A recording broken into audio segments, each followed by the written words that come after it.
我不该瞒着你，我都告诉你。啊，你坐。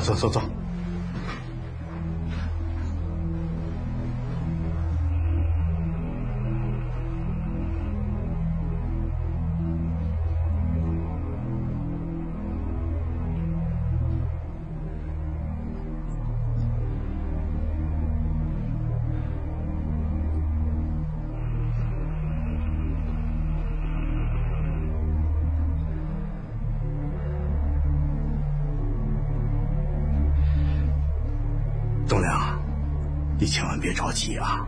有什么话，你尽管跟爸爸说。我不能看着我的女儿守寡，我也不能看着你从此走入火海吧。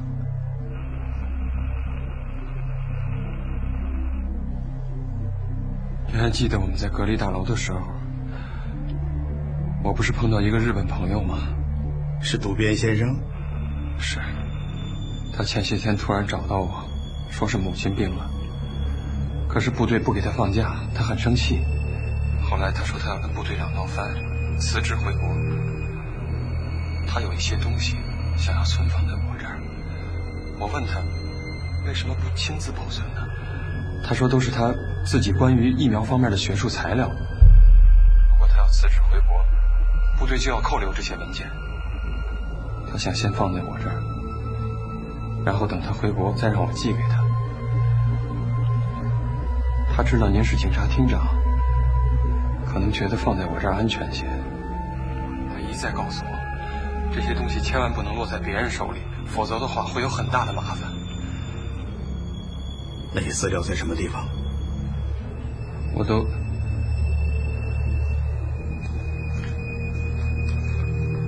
都藏起来了。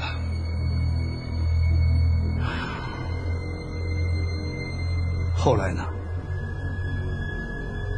我知道渡边先生可能违反了部队的纪律，可是我替他保管这些东西完全是出于朋友之间的友情，我没想那么多。那你们为什么要在酒吧见面？因为渡边先生嘱咐过我，不能跟任何人谈起这些。那些材料都是他多年苦心研究的成果，他不想留给别人。作为他这样的科学家，我理解他的心情。牛頓亮は嘘をついていると思います。后来，渡边先生约我在酒吧见他，我们喝了好多酒。他告诉我，他刚进来的时候感觉有人跟踪他，我当时也不理解，问为什么会有人跟踪。渡边先生也说不清楚。当时我们都很害怕，我就让他从后门先走了。你为什么不跟他走？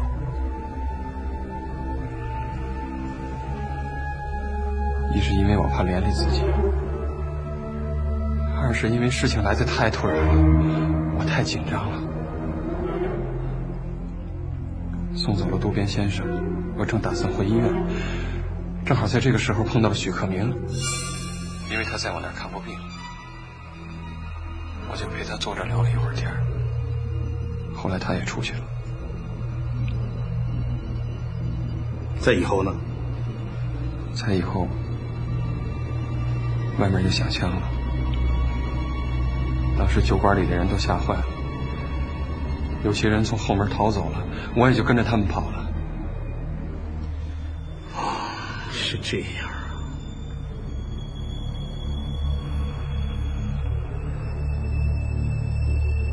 当我回到医院，突然发现躺在病床上的是许克明。我当时真是紧张死了，特别害怕，我不知道到底发生了什么事儿。以后和渡边先生还联系过吗？联系过。第二天他在大河宾馆给我打了个电话，我当时正在医院，他说他已经辞职了，军方正在找他。我把头天晚上发生枪战的事跟他说了，渡边先生也很紧张。我当时就意识到，可能自己已经卷入了一桩很大的麻烦事儿里。于是我就决定把他放在我那儿的资料还给他。我们约好了在索菲亚大教堂门口见面。可是到了时候，渡边先生他没来。我越来越觉得事情不对，就决定亲自去找他。等我到了宾馆门口，发现渡边先生已经……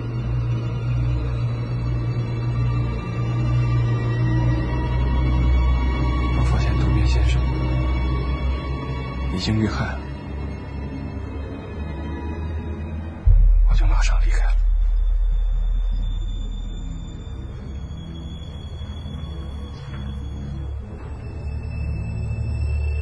那你为什么非说晚上和娜拉在一起？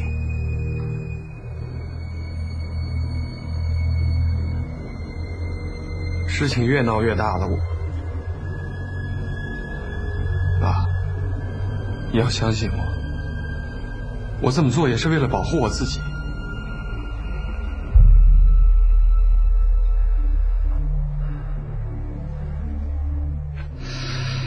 仲良啊，你可真是个书呆子啊！有的时候你是真糊涂啊。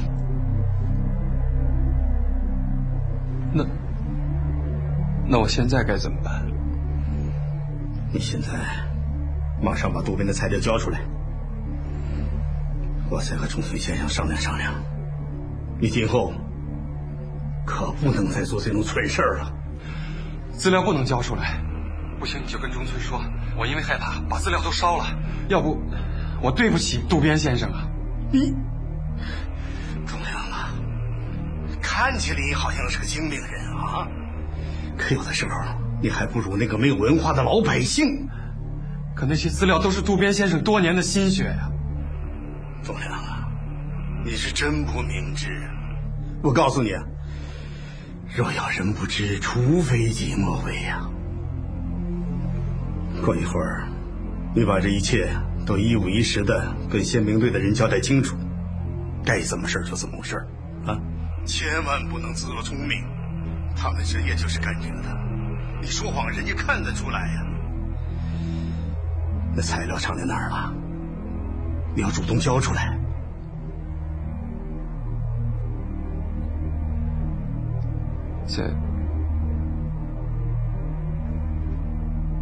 在您的书房里。真是岂有此理！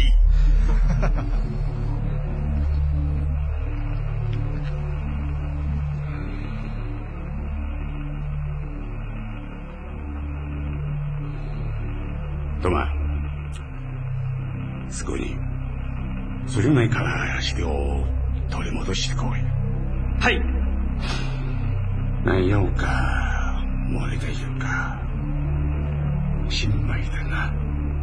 簡単です。資料に接触したとおぼしき人間を全て始末すればいいのです。栋梁，我先走了。过一会儿，新闻队的人可能要给你做个笔录，你一定要实话实说，不然会有麻烦的。那我什么时候能回家？那就得看中村先生的意思了。不过你不用担心，我会和中村先生好好商量的啊。爸，对不起，我给您添麻烦了。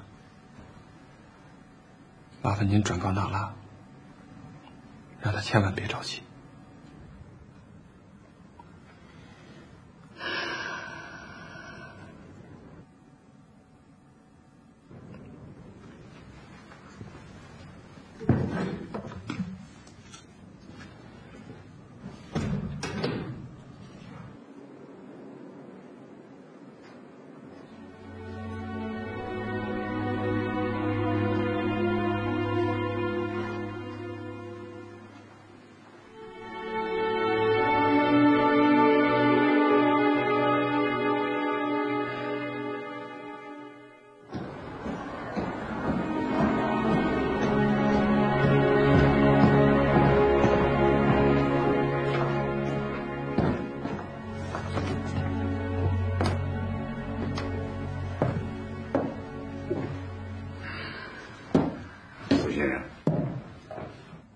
谈得怎么样？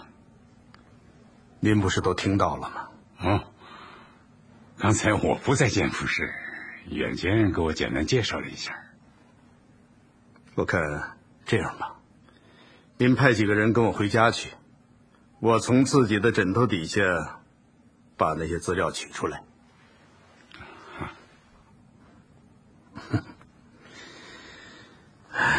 对不起了，我教子无方，给大家添麻烦了。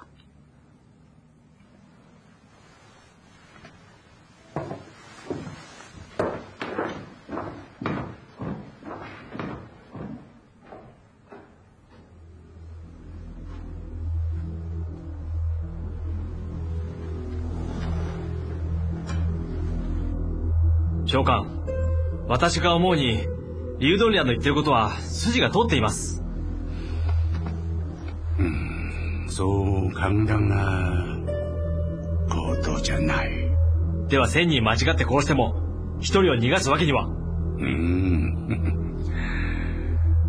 このことをケイゾー氏に考えたはダメだ。共産党員を一人殺しらこれいて何の意味もない。しかし訴訟内の恨みを買えば同じ死に思すとも失うだろう。ハルビにいる我々にとって共産党の特務工作員が代わりにはなれん。それに両党領のことはまた論議にかかっている。とりあえずはその場は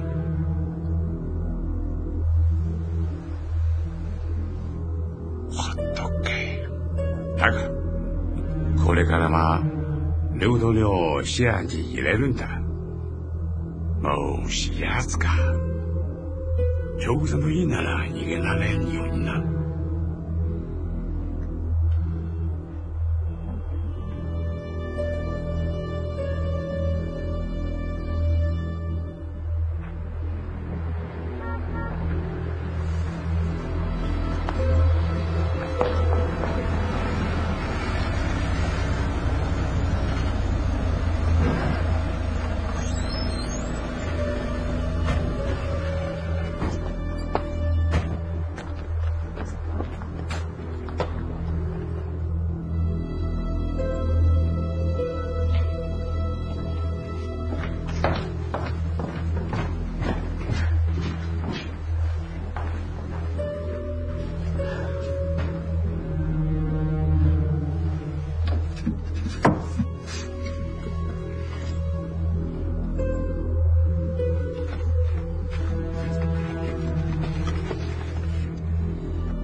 你看看，是不是这个？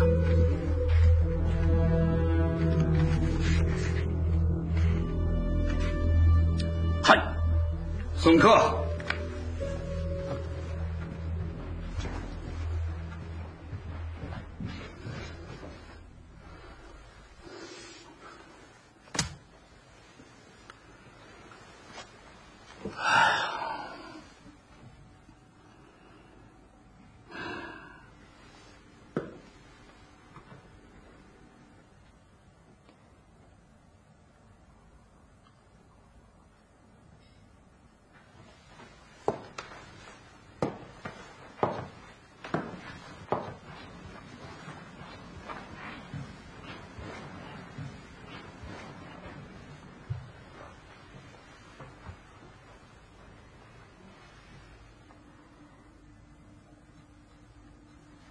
爸，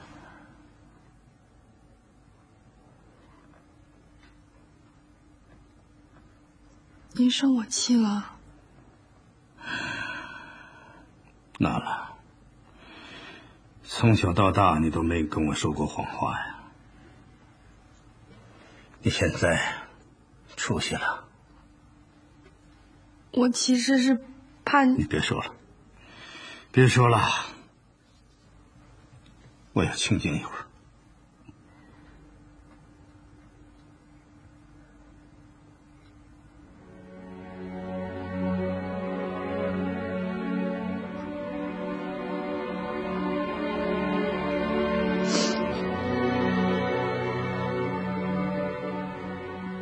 爸，栋梁到底怎么了？那些日本人来干嘛呀？日本人来干什么？你去问那个刘栋梁啊！你问我干什么？你能把我的脸都给我亲了？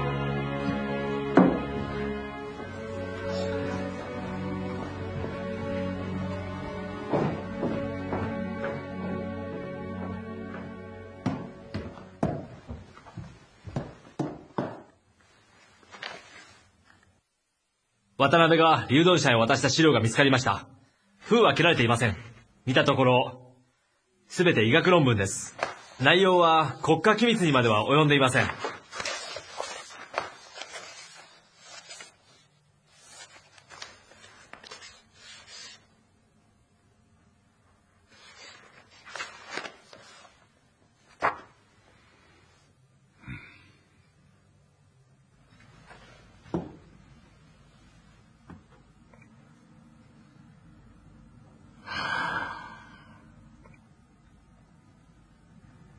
爸，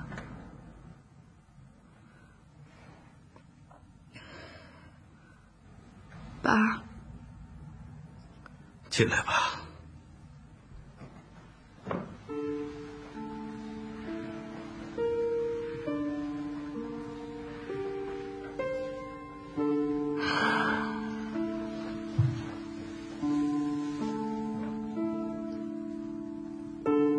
爸，对不起，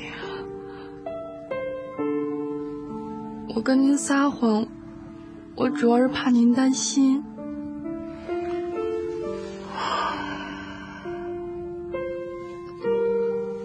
爸，栋梁到底怎么了？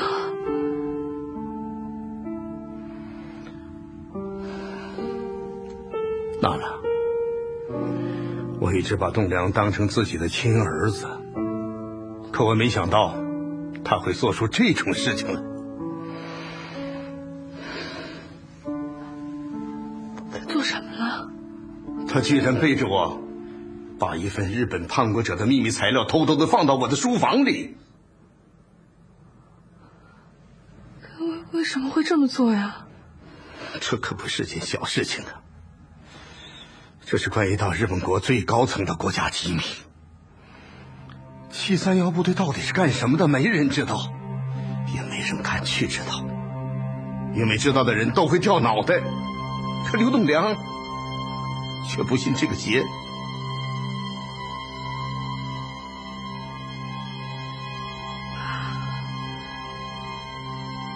他是不是闯大祸了？我不知道中村最后会怎么处理这件事情。眼下看起来好像交回那份材料就没事了，但我想事情也许不会那么简单呢。我真不理解这个刘栋梁到底是聪明还是愚蠢。爸，那怎么办呢？啊？我不知道。我想刘栋梁能不能放出来，就取决于他保管的那份材料到底是不是涉及了日本的最高机密。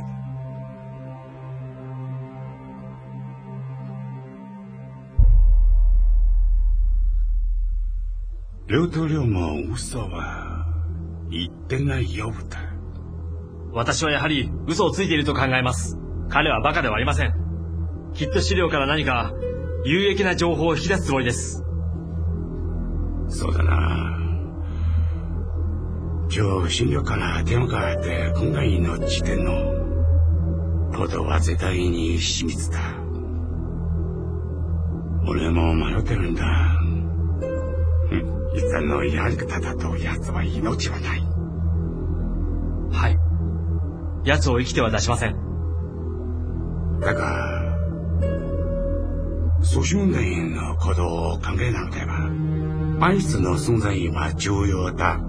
ある日にあいつがいなければ我々にとって不利なの欠かせない人物だ。長官、こう言っては失礼かもしれませんが、リュウドンリャンはすでに大変危険な人物になりました。重大事件は全て彼と関係あります。もう遠慮する必要はありません。もしあなたがスーチュンライを厄介と思いなら、私に託してください。万一に備え準備いたします。スーチュンライをバカにしたのか。女の子を殺しても気づかないやつだと思っているのか。ではどうすれば。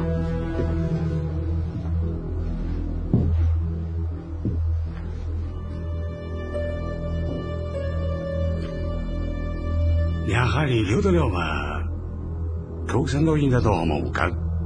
発生した事件だけを見ればそういう結論にはなりませんが、しかしもし全ての事件と彼が関係しているとすれば、これを偶然とはとても思えません。お前はスーチュンライを信じるのか。スーチュンライが娘を共産党の友に嫁がせろと思うか。もしリュウドリャンが本当に悪党なら、スーチュンライが最初に気づくだろう。奴は自分のところに爆弾を置きはしない。指導疑うのが俺たちの仕事なんだ。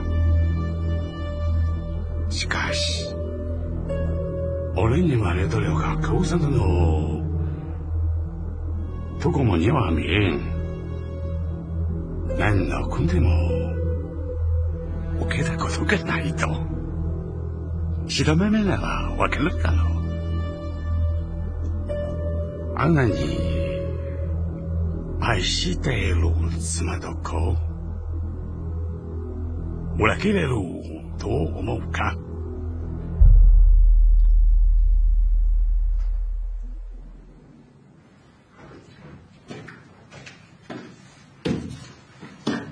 刘长，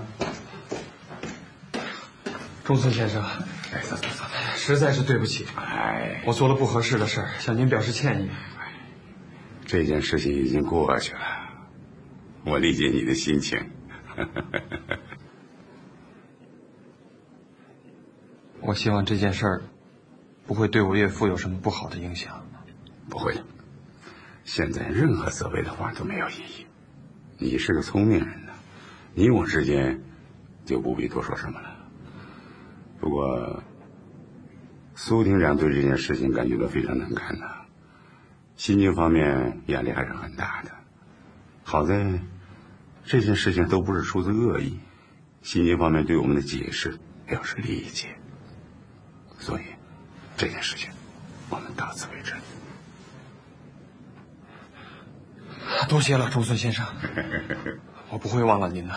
啊，我马上安排车送你回去啊。回去以后也不要太上火，主要是安慰安慰你的老岳父，看得出来他很难过。唉，这让我说什么好呢？什么都不必说，我完全理解。那谢谢了。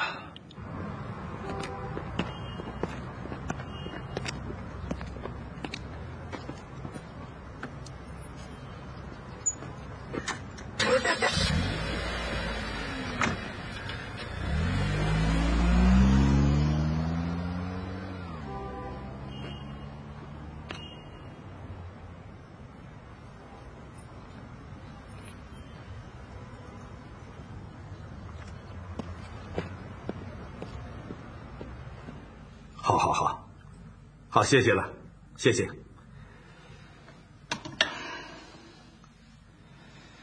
他们把刘栋梁送回来了，马上就到。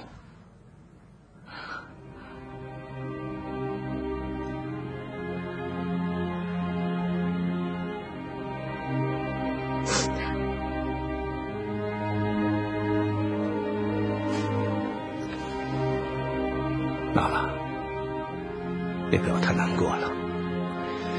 栋梁就是个书呆子，有什么办法的？对不起爸，良他太混了，他怎么就能惹这么大的祸呢？你别这么说，栋梁还是个好人，他有时候就是一根筋，不够灵活，你也不用怪罪他。出了这样的事情，他心里也一定会很难过的。好在没出什么大事儿，也算幸运了。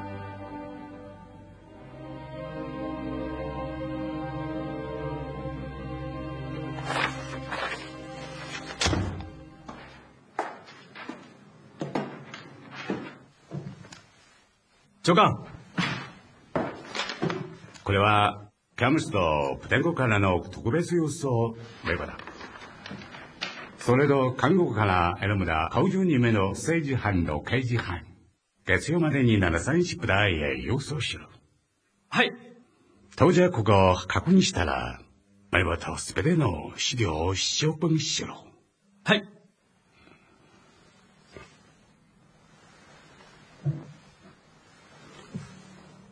再三の考慮の末、領土領を釈放する。長官、失礼ですが、奴を逃がしてはいけません。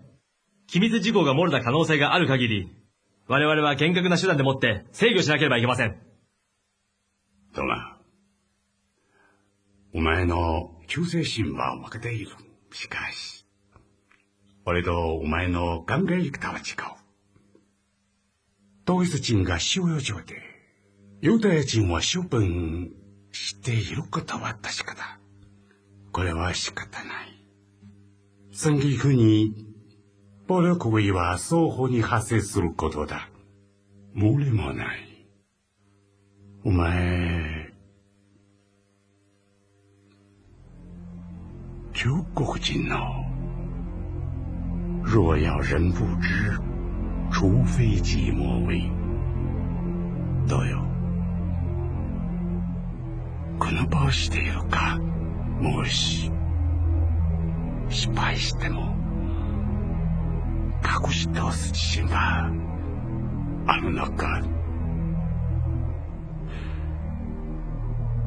肝心なのは戦争に勝つことだ。勝てばこれも白になるの。負ければ白でも黒になるの。これか世界、そして歴史だ。今年は不吉な年だ。大国軍にとって最難の列国だ。この年を乗り越せば朝鮮も安定するだろう。戦局はそんなに不利なんですか？そうだ。とても不利だ。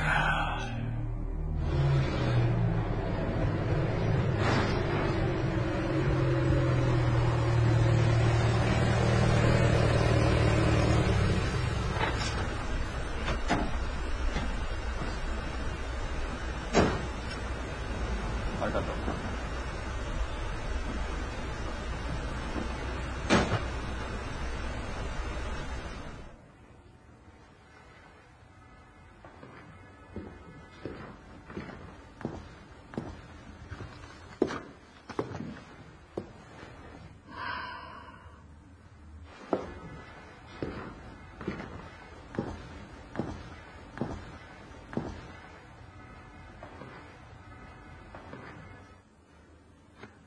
爸，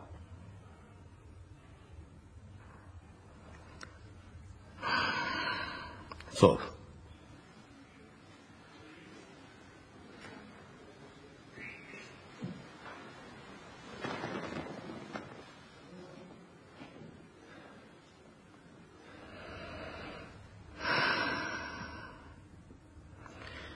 你总算平安的回来了，我这颗心才算落了地。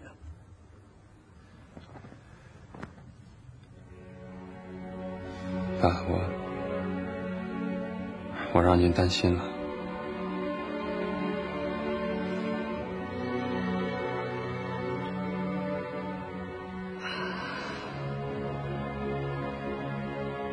栋梁，以后别干这种傻事情了，啊！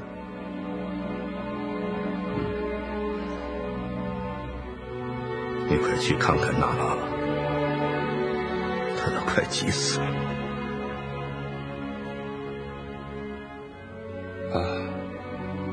那我一会儿再过来。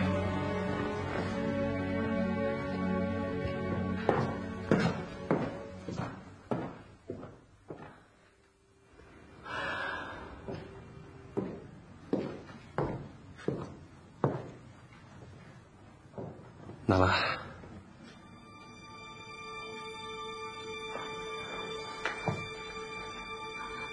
栋梁。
这就要开春了，天还这么冷呀！是啊，今天这天气也不知道怎么了。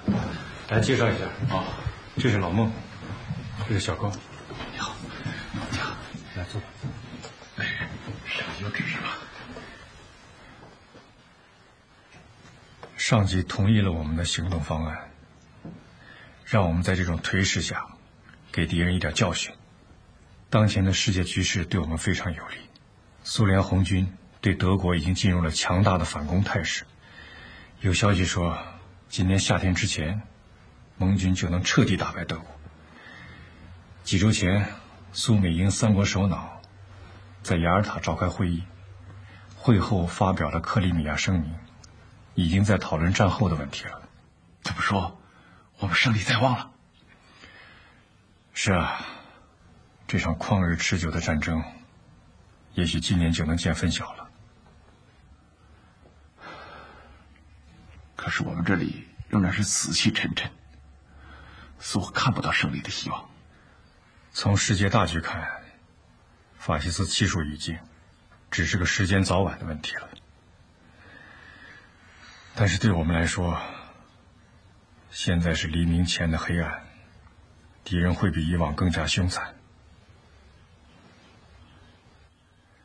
2月14号，詹姆斯警务科大搜捕，逮捕了300多名爱国志士，据说被他们害死了一大半。中村和苏春来也在策划新的屠杀计划。这段时间，我们的日子会很不好过。如果能干掉警察头子苏春来，也是给那些汉奸一点颜色，让他们知道，我们是要清算这些血债的。我早就等着这一天了。苏春来欠下那么多血债，也得还还了。是啊，他罪大恶极，恶贯满盈了。雪狼知道这件事吗？不知道，打算让他知道？暂时不会。为了顺利地完成这次任务，上级特地派2位经验丰富的同志来协助我们。好啊，这一天我等了好多年了。我们行动的时间应该是在早上，因为苏春来上班比较早，这个时候街上人不多，巡逻的警察也少。我看就在他家门口最好。这个地方有点别扭，两边都是死胡同，车过不去。咱们还是在公园前面的岔路口动手。到时候我和老孟开着车尾随其后。这个路口前了10几米的地方有一个小胡同。老罗，你和小高化妆成清洁工，到时候把垃圾车推出来挡住去路，他们掉不了头，只好停下来。这个时候我们从2个方向朝车内射击，然后你们上车，车不用掉头，直接往北开到大道上去就行了。整个过程用不了1分钟。要是行动迅速，半分钟也用不上。我们撤退之前，老罗你去验一下尸体，要保证苏春来被击毙。明白。如果苏春来没有按往常的线路走，那我们就自然启动第2套方案，由我们选择适当时机，强行超车到他们前面，由老孟开枪击毙他们，或者是在行进当中，当2辆车并行的时候下手。为了不惊动他们，开枪的时候不要摇下窗户，对着玻璃射击就是了，这样比较隐蔽一些。完事之后，把带弹孔的玻璃全部敲碎，迅速离开现场。没有人会注意一辆车的侧后窗是不是有玻璃。再说我们到指定地点以后就弃车了。好。ソ連ドイツ戦争は未だやまず、その影響を受け満州国内の情勢も緊迫しています。今日の満州新聞、本日の番組を終了いたします。ご清聴ありがとうございました。明日は早朝5時より放送を開始いたします。では皆様ごゆっくりお休みください。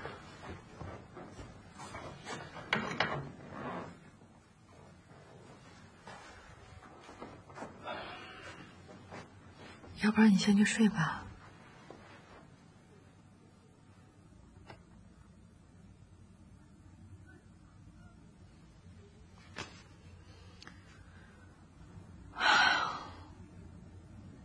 今天也不知道怎么了，怎么就这么不顺呢？